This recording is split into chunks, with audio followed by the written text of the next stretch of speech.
로마서 1장입니다. 로마서 1장 15절 말씀 한 절입니다. 로마서 1장 15절 한 절. 1장 15절 다 같이 합독합니다. 시작. 그러므로 나는 할 수 있는 대로 로마에 있는 너희에게도 복음 전하기를 원하노라. 아멘. 네, 감사합니다.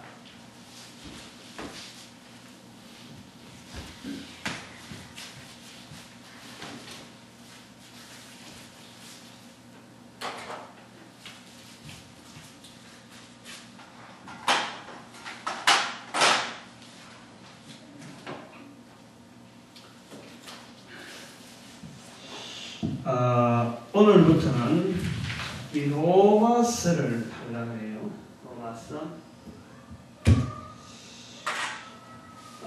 로마서인데 보통 로마서를 강해, 또 로마서 해석, 로마서 설교 이러는데 저는 그 로마서 분석을 하거든요. 분석이라는 단어를 가지고 쓰려고 합니다. 이 로마서 분석이라는 것을 접근하는 어떤 접근 시각, 접근하는데, 로마서 분석을 하는데 어떤 기준, 이런 것을 우리가 좀 이야기를 한다면, 한 네 가지 있어요. 네 가지 포인트를 두고 하려고 하는데, 첫 번째, 교회가 복음을 전하는데, 교회라고 하는 조직을 가지고, 교회란 조직이 있습니다. 조직이 있는데, 이 교회란 조직이, 교회 행정이나 또 여러 가지 운영하는데, 로마서가 차지하는 비중이 커요. 이 로마서의 비중이 굉장히 큽니다. 아주 크단 말이에요. 그런데 이것이 제가 볼 때는 로마서를 접근하는 자세가 이게 잘못됐다는 거지. 잘못된 관점이 있다. 잘못된 관점이 있다. 그것이 뭐냐니까 이 잘못된 관점에서 나오는, 아까 제가 말씀드린 교회가 근본적으로 복음을 전하는 자리에서 있어야 되는데, 복음을 전한다고 하면서 교회가 로마서를 전도 현장에 있는 로마서를 보지 아니하고 책상에 있는 전도 현장을, 책상에 있는 로마서를 본단 말이에요. 다시 말하면 책상에 앉아가지고 생각을 가지고, 이 단어는 이런 뜻일 것이다, 저 단어는 저런 뜻이다, 단어끼리 연결하는 이런 오류가 있어요. 오류가. 그래서 올바르게 나가지 않으니까, 잘못됐으니까 한번 복음 현장적으로, 전도 현장적으로 한번 로마서를 봐야 되겠다 하는 시도를 기본적으로 가지고 있습니다. 그래서 두 번째는 이 바울 서신이에요. 바울이 기록했는데, 바울의 일반적인 서신 있잖아요. 바울의 일반적인 서신. 바울의 일반적인 서신이라고 하면 보통 바울 서신은 13가지, 14가지 이렇게 이야기합니다. 히브리서를 별도로 나누면 13가지고, 히브리서까지 포함하면 14가지 이렇게 하는데, 요 서신 안에 이제 로마서 들어있는데, 일반 서신의 접근법을 가지고는 이 로마서를 접근하면 안 된다는 거예요. 빨리 할 거 아니야? 이제 그만하고 자리 앉아. 자리 앉아. 그거 나눠. 옆에 가. 그거만 가. 그거 나눠. 이거 많이 나눠.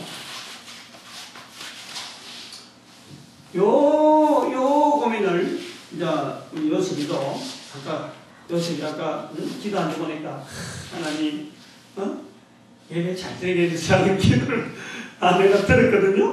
얼마나 마음이 좋았니 말이에요. 이제 요셉이 이제 7살 되잖아, 그지? 하나님 예배 잘 드리는 모습 한번 드려봐. 어릴 때부터 참 이쁘게 가야 나중에 커서 하나님 일꾼이 되는 거야. 하나님 일꾼이. 자꾸 이제 그런 시간 많아질게요. 바울 서신의 일반 서신하고 이 로마서는 차이가 있는데, 이 일반 서신을 보듯이 로마서를 보면 안 된다는 거예요. 바울 서신 중에서도 그렇다는 거예요. 그건 이제 좀 있으면 설명을 할 거예요. 일반 서신과 차별을 해야 되는데, 차별. 일반 서신과 차별. 이런 것을 우리가 구도를 잡고, 그 다음에 뭐냐니까, 이 로마서라고 할 때, 우리 로마서는 엄밀한 의미에서는요, 연대적으로나 여러 가지가 복음서보다 빠릅니다. 복음서보다. 다시 말하면은 전도 언어, 소위 말하면 예수 그리스도를 전도 언어로 하는 첫 문서 작업을 하는 거예요. 첫 문서 작업. 이 로마서, 다른 일반 서신, 바울의 일반 서신 마찬가지지만은 이 로마서는 특별히 더 그런 의미가 있다는 거예요. 예수님에 대한 전도 언어에 대해서 어떻게 보면 처음 시도해보는 그런 언어가 이 로마서라 볼 수가 있습니다. 그 다음 네 번째는 이 복음을 전하는 현장에서 우리가 놓치고 있는 부분이 하나가, 또 로마서를 통해서 그걸 더욱더 부각시켜야 될 부분이 뭐냐니까, 지금 복음이라고 하는 현장 자체가 이 로마 사회와 유대 사회에 있는 어떤 이 긴장감이 있어요. 긴장감. 서로 간에 벽이 있단 말이에요. 서로 간에 벽이 있는데 이 로마서는 그걸 뛰어넘으려고. 또 그걸 마치 또 하나의 조화를 이루려 하는 그런 시도가 있는 거죠.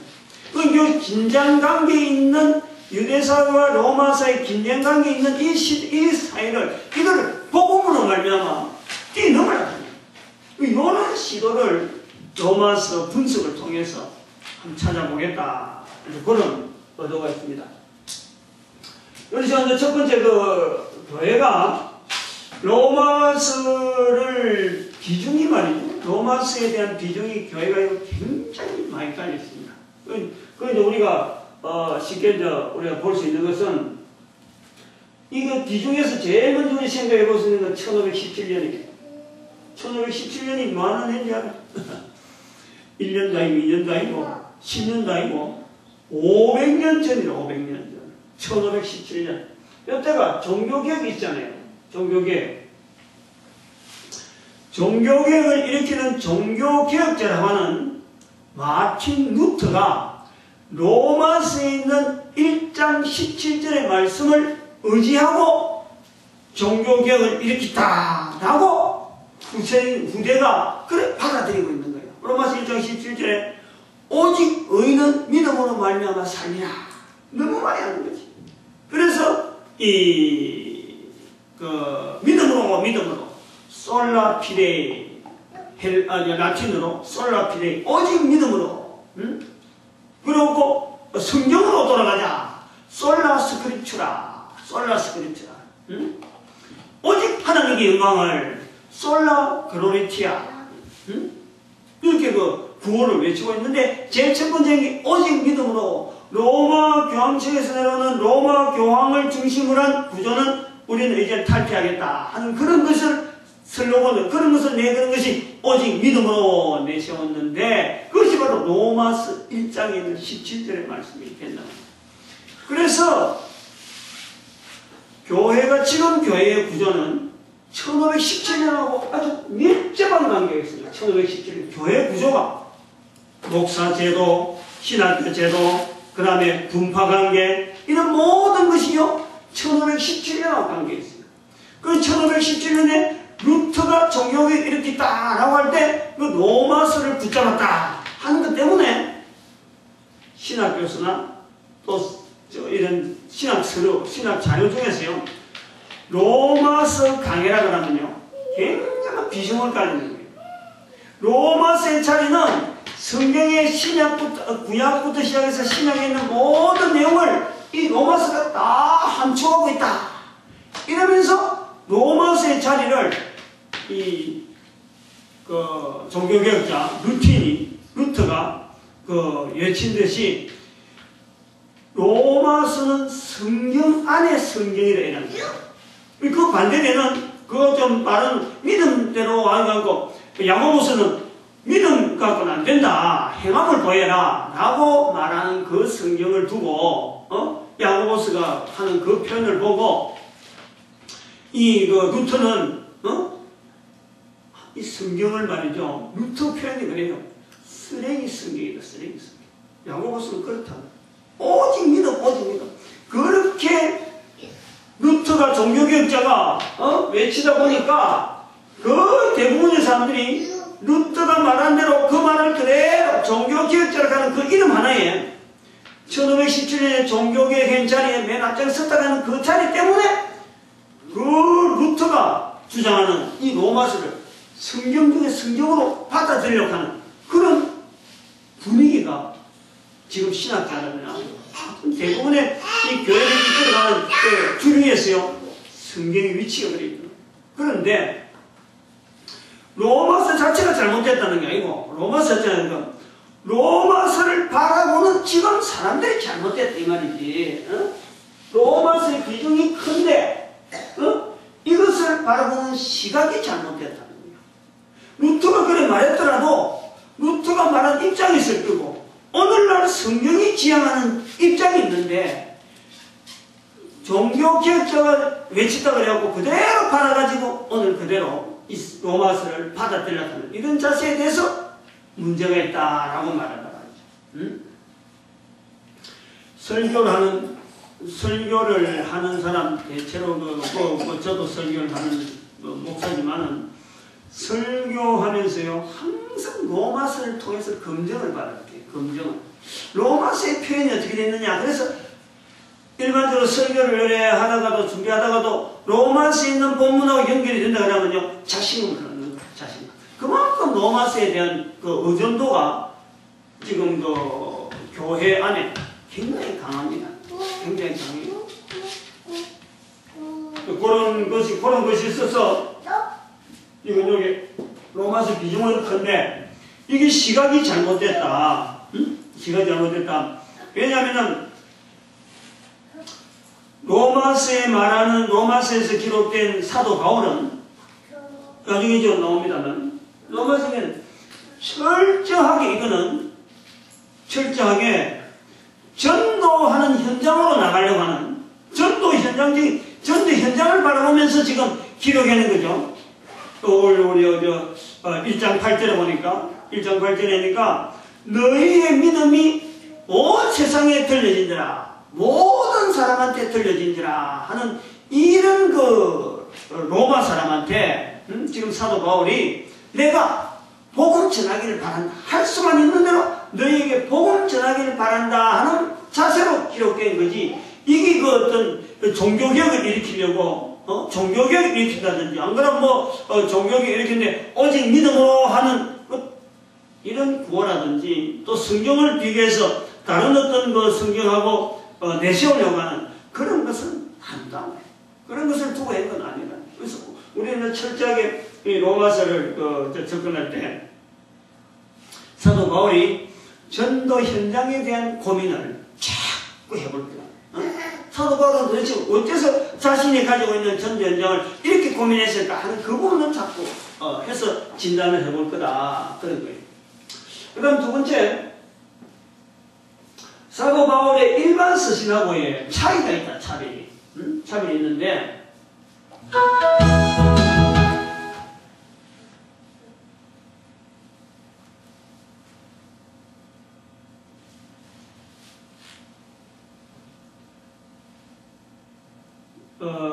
사도 바울의 일반 서신하고는 우리가 좀 생각해 볼 수 있는 건 일반 서신들이랄까는 고린도 전서, 후서, 데살로니가 전서, 후서, 그 다음에 디모데 전서, 그 다음에 히브리서, 이런 어떤 구조가 있죠. 그 히브리서는 뺀다 하더라도, 거의 대부분이 뭐냐면은, 이 다른 일반 서신은 사도 바울의 대상이 되는, 편지의 대상이 되는 이 대상자하고 사도 바울이 연관성이 있어요, 연관성. 가서 개척을 했다든지, 개척을 했다. 교회를 개척했다. 그 개척한 교회에 이제는 성도들에게 보내는 편지. 안 그러면 디도서나 디모데 같은 경우는 전도 현장을 같이 다니는 사역자로서 보내는 편지예요. 이렇게 해라 저렇게 해라 니는 앞으로 어떻게 해라 어떻게 해라 하나의 그 관계성이 분명하단 말이에요. 관계성, 대상에 대한 관계. 그런데 이 로마서는 사도 바울하고 관계가 없는 거예요. 사도 바울이 그 로마의 편지, 아니죠. 지금 편지 쓴다는 거지. 그게 사도 바울이 거기서 교회를 만들었다. 안 그러면 그 있는 교회 아무개 그 누구는 내가 보내서 파송을 해갖고 대신 교회를 이뤘다. 이런 것도 없어요. 전혀 그런 것도 없는 무연고지라는 거예요. 무연고 교회라는 거예요. 이것이 특별하고, 그래서 연관성이 없고, 그 다음에 또 두 번째는 사건이 사건 중심이 아닙니다. 다른 서신 같은 거는요, 연관성이기 때문에 서로 공감하는 사건이 있어요. 글을 쓰면서 지금 너희들이 문제가 이런 거 있으니까 이 문제는 이런 식으로 해결해라. 내한테 들리는 소식이 이런 거니까 이런 식으로 너가 처신을 해라. 구체적으로 사건 중심이에요, 사건 중심. 근데 이건 로마서는 사건 중심이 아니에요. 사건 중심이에요.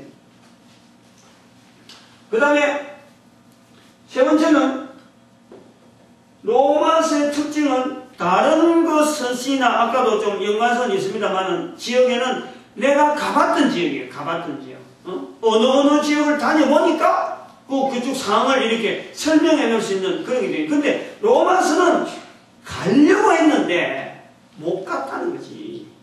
못 갔다는 것은 앞으로도 못 갈 수가 있다는 거예요. 그 못 가는 것에 대한 전제를 하고, 가려고는 애를 많이 썼는데 여러 번 가려고 했지만 길이 막혔다 하고 표현하고 있거든요. 가려고는 했는데 못 간 지역이에요. 그러니까 못 갈 수도 있다라는 어떤 그 사연을 적으면서 긴박한 거예요. 긴박해요. 이 내용은 꼭 알려줘가지고 내가 가서 말하지 못하더라도 이거는 알아서 이들이 이걸 좀 지켰으면 좋겠다 하는 그런 긴장감이 있다니까. 긴장감. 그런 것을 두고 우리가 세 가지 정도 이런 내용을 한번 접근하겠다는 거죠. 일반 서신하고 차이가 있다는 거죠. 그 다음에 세 번째, 이 로마서를 우리가 보는 자세로서는 아까도 말했지만 복음 전파의 현장, 복음 전파의 현장, 그리고 전도 언어, 사도 바울을 통해서 나타나는 전도 언어가 어떻게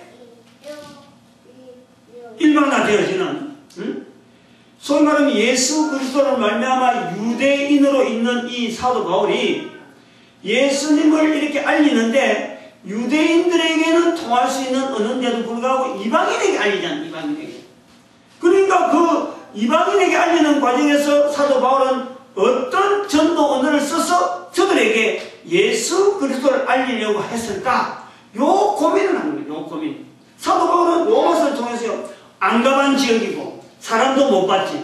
근데 예수 그리스도를 알려야 되니까 언어를 쓸 때 사건 중심도 아니고 예수 그리스도를 중심에서 전체를 흐르긴 흐르더라도, 그렇다고 이 편지를 받는 사람들이 유대인처럼 성경의 어느 몇 장에 성경 예를 들어서 구약 성경 어디 선지자 누가 말했고 선지자 누가 말했다, 마태복음처럼 그렇게 인용이 안 되는 거예요. 성경이 없으니까 그 사람들은 성경 모른단 말이에요.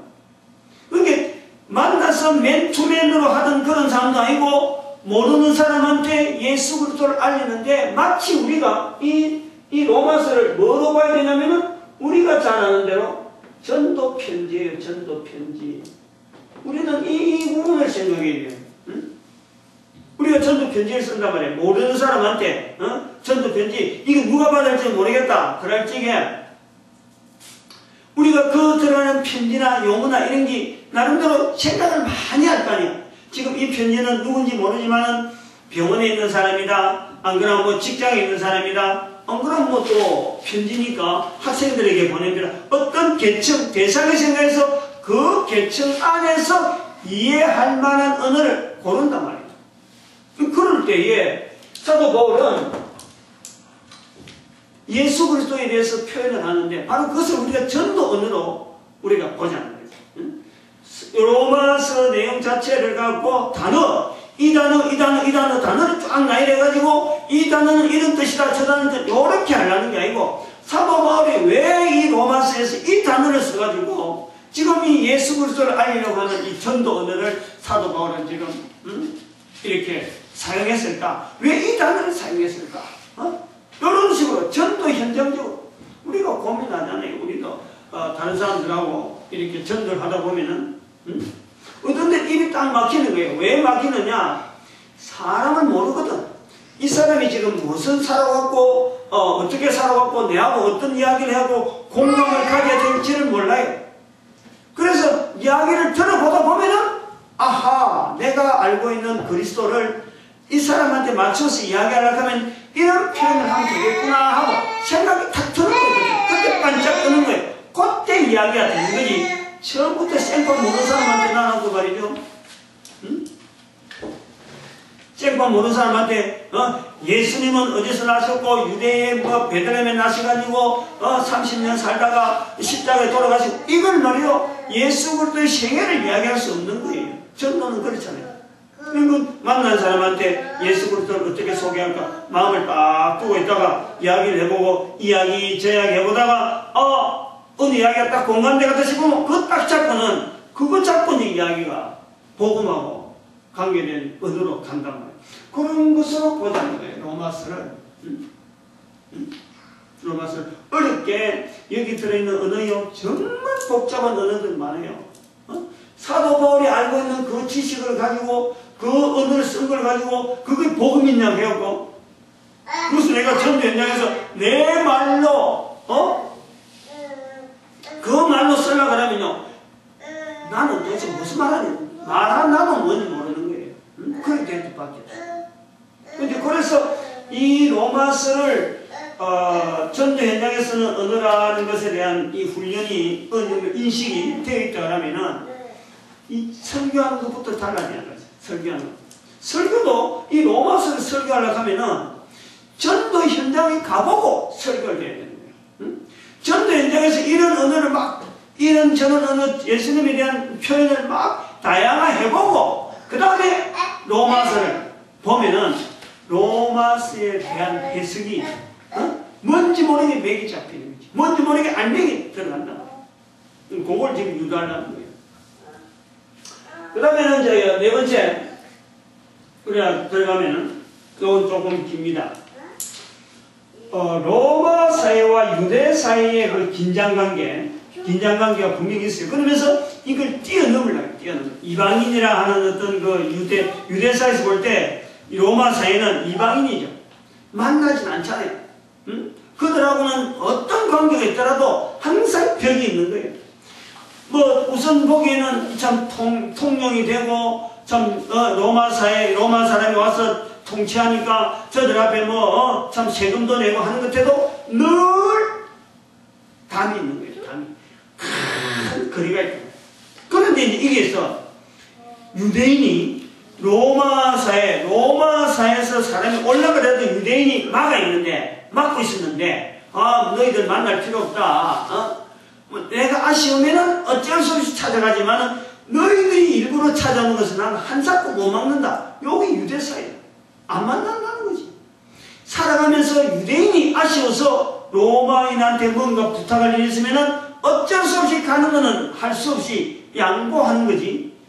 로마 사람이 자기들한테 뭔가 부탁하면 철저하게 놓으라는 거야. 벽이 딱 있는 거야. 그것에서 뭐냐니까 유대인들의 벽. 어쩌면 선민의식. 근데 이 선민의식 자체가 복음으로 말미암아 다리가 딱 나아지는 거 아니에요. 이 큰 지금 저쪽 이 로마 사회하고 이런 유대 사회가 있는데 유대인들이 걸어가지 않아요 저쪽에. 그런데 사도 바울이 복음으로 말하는 다리를 딱 놔가지고 이제 건너가는 거예요. 건너가는 거야. 로마 유대인이 로마에 있는 교회 듣도 보도 못하는 사람한테 누가 있는지도 모르는 사람한테 교회가 있다는 그 말만 듣고 편지를 보낸단 말이야. 편지를. 그것이 바로 마치 다리를 딱 놔가지고 이제 그 위에 사람이 건너갈 수 있도록 다리 놔는 것과 같은 거다. 유대 사회와 로마 사회라 하는 이 사이의 긴장관계가 로마 사회요 굉장히 두드러지게 나타난다. 다른 복음서에서 다른 서신서에는 그렇게 안 나타나요. 로마서에는 그게 너무너무 나타나. 사도 바울이 이야기하면서 뭐 첫째는 유대인에게고 다음에는 그 다음에는 헬라인에게다, 그 다음에 이방인에게다. 첫째는 유대인에게요, 다음에는 이방인 내지는 헬라인 이렇게 나오는 거예요. 이방인이라 할 때는 로마 사회도 같이 이어가지고 이방인이요. 그 다음에 첫째는 유대인이요. 그 다음에 헬라인 할 적에는 이건 어떤 그 논리적으로 어떤 그 학문적으로 아주 깊은 내용을 이야기할 때는 또 그렇게 사상적으로 이야기할 때는 첫째는 유대인에게요. 그 다음에 헬라인에게다. 이렇게 이야기하는 이 벽이 있는데 이 벽을 이제는 복음으로 말미암아 다리가 나아져. 그 과도기에 그 구도가 로마서에 너무나 뚜렷하게 있다. 그런 부분에 즉 다시 말하면 로마 사회와 유대 사회의 긴장관계 속에서 예수님이 말씀하신 땅끝까지 나아가서 내 증인이 되라 하는 사도행전 1장 8절의 말씀이 어떻게 성취되어 가는가. 이 큰 벽이 있는데도 불구하고 스스로 유대 사회에 있는 그 참 찌들어 있는 청년 하나가 복음이라 하는 것 때문에 지금 다리 나는 거예요. 복음이라는 때문에. 그래서 이 복음의 능력이 복음에는 하나님 의가 있어서 믿음으로 말미암아 믿음으로 구원이 얻는다 하는 이 능력이 있다. 능력이 여기는. 그 사도 바울이 그 자체를 본인이 그걸 이제 인식하면서 하는 거예요.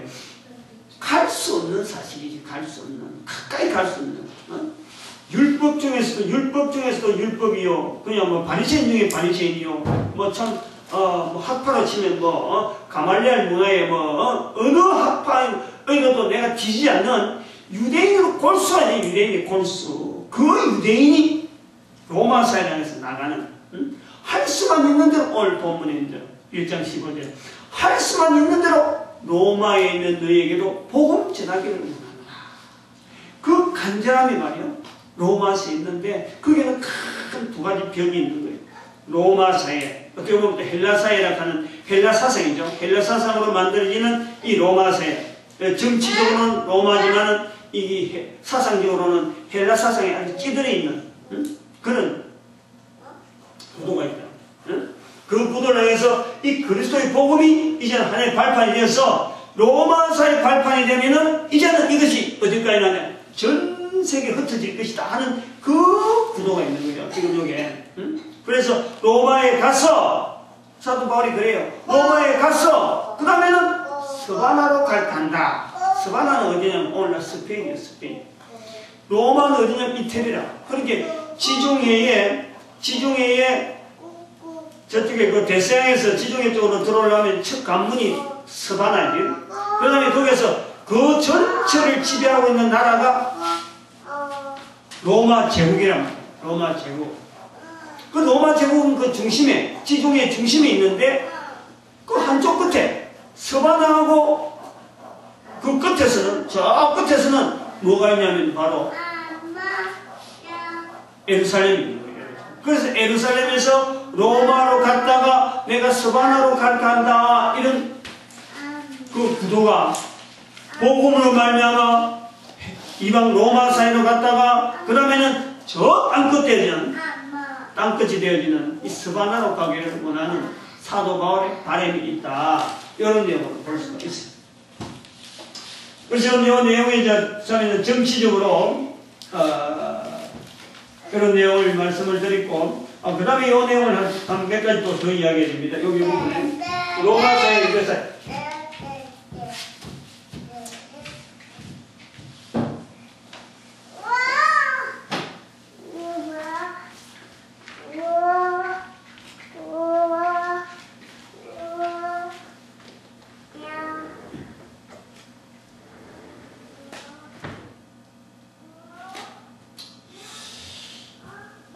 이 로마 사회와 유대 사회의 긴장 관계라는 것은 또 다른 면에서 볼 수 있는 것은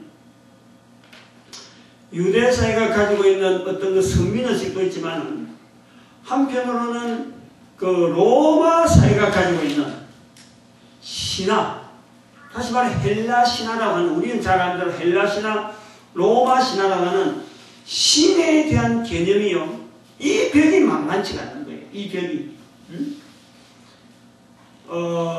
제가 그 요한복음에서도 새벽에 이제 우리 요한복음에 대한 이야기를 합니다만, 요한복음하고 나중에 이 로마서하고 한번 비교해 볼 필요는 있어요.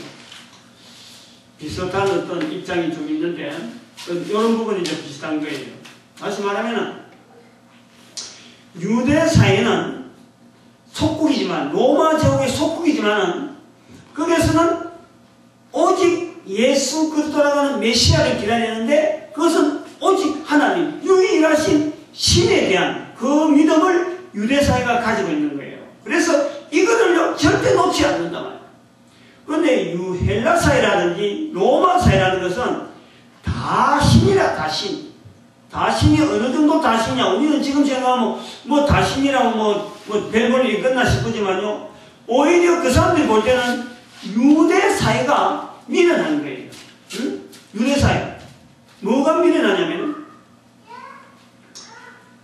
이 헬라 사회라고 하는 이 사회, 즉 로마 사회라고 하는 것도 헬라 사회에서 연속되어 들어갈 때 그것은 뭐냐니까, 이 만상, 만물, 모든 세상 가운데, 모든 물질 가운데는요, 다 주장하는 신이 있다는 거예요. 신. 그래서 신에 대해서 알아간다는 것은 결국에는 어떤 이치라든지 되어지는 일에 전문가라는 거예요. 전문가. 그 지식입니다. 이거지. 신에 대한 지식이 결국에는 모든 만상에 대한 이치를 깨닫는 지식입니다. 그래서 신을 하나밖에 모른다 하면 그거는 무식한 거예요. 무식한 거예요. 응? 무식한 사람 속에 들어간다는 거예요. 근데 유대인은 그 무식한 그거를 끝까지 고수하면서 오히려 헬라 사회를 잡신을 섬긴다고, 우상을 섬긴다고 거리를 두고 있고 이방인이라 하고 있다. 요 벽이 있다니까. 요 다신, 신을 섬기는 관계. 이런 데서 나오는 표현들, 그런 표현들을 우리가 보는 거고, 그 다음에는 우리가 또 생각해야 될 것은, 지금 그 사도 바울을 통해서 나타나고자 하는 이 사역은요, 지금 우리는 이 편지를 보면은, 문서를 보면은, 글자를 보면은 너무 흔하잖아요. 애들도 책으로 된 거 막 찍고 해놨는데, 그런데 사도 바울 시대의 문서는, 이 문서라는 것은, 문자라는 것은요, 굉장히 귀하다는 거예요. 응?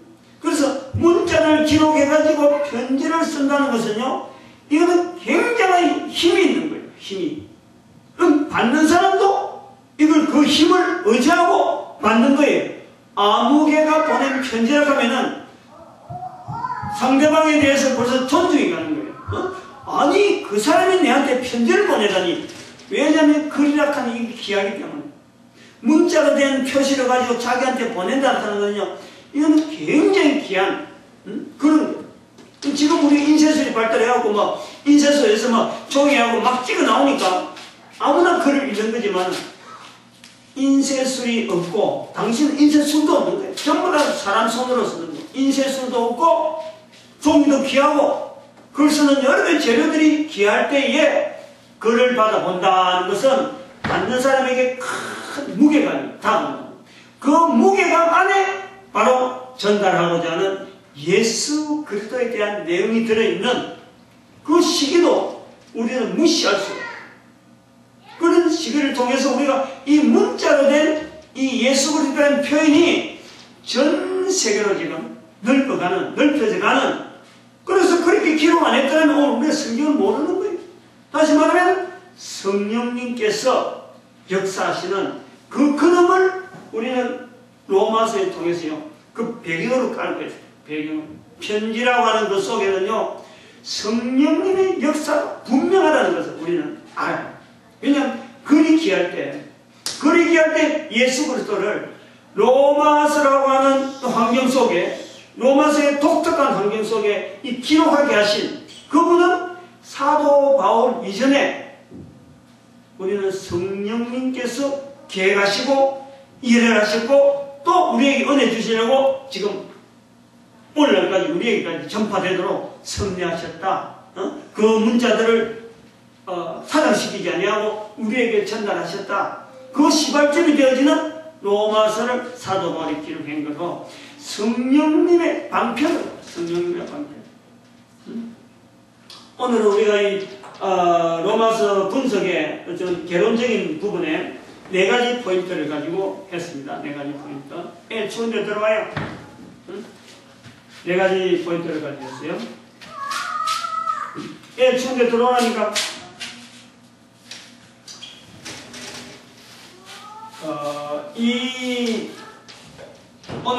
오늘 그 개론적인 부분에 우리가 그 같이 공통적으로 해야 될 내용은 1장 15절의 말씀. 복음을 로마에 있는 너희에게 할 수만 있는 대로 전하고 싶다. 듣고요. 오늘 여기까지 하고 마칠게요.